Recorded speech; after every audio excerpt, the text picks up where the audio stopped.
laman niya. Tapos may kasama siyang manual na hindi natin binabasa. Ito yun. Then ito yung unit. Naka-bubble wrap ulit. So sobrang okay. Kasi talagang masisecure yung gamit.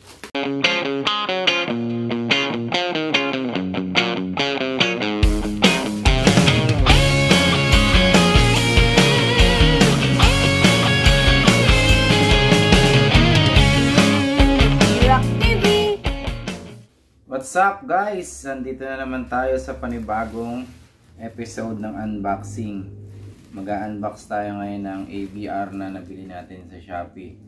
And shoutout sa supplier na to kasi ang maganda dito, mayroong fragile sticker. So, check na may ingatan kapag ka-delivery. So, buksan na natin.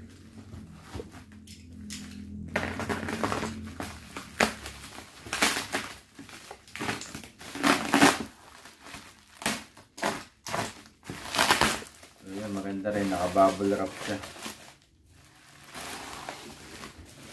May bubble wrap siya, then naka-box din yung item.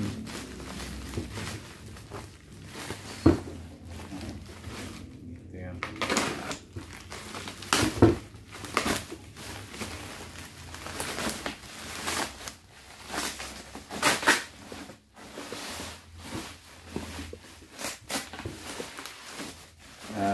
Bumili nga pala tayo nito guys kasi para protection na rin dun sa amplifier natin, para yung voltage ng kuryente is ano siya, maintain lang siya ng 220 kasi baka sakaling mag-iba ng voltahe yung kuryente na pinag-service natin, so may tendency na masira yung ampli natin. So ito na siya. Ayan. Ito.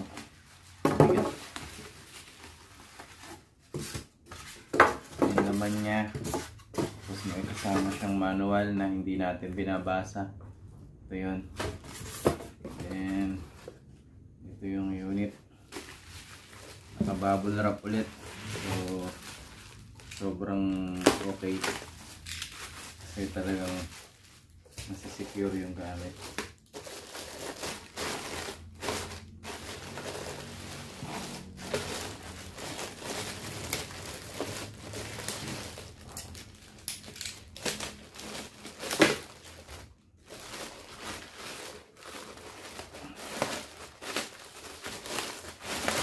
Ito na guys.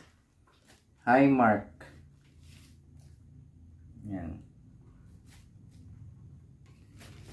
Highmark 15VA servo motor control system.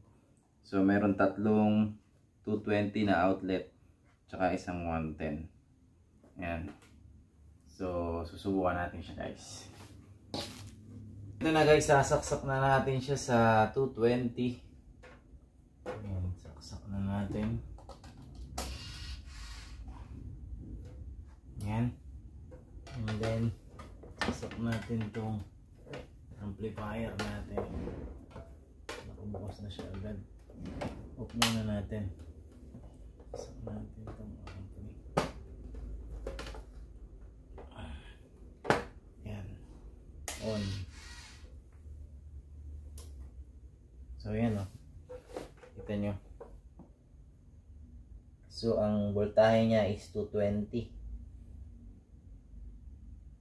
220. So i-on natin yung amplifier.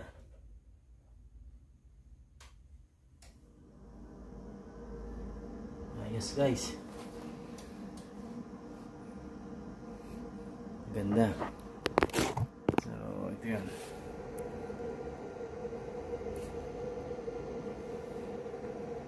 Ang gandahan nito, kahit magbago ng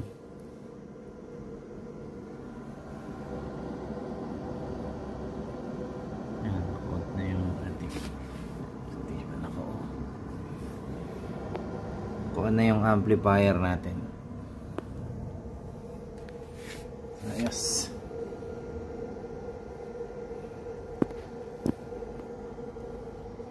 So, paano guys? Hanggang sa muli. Thumbs up, thumbs up.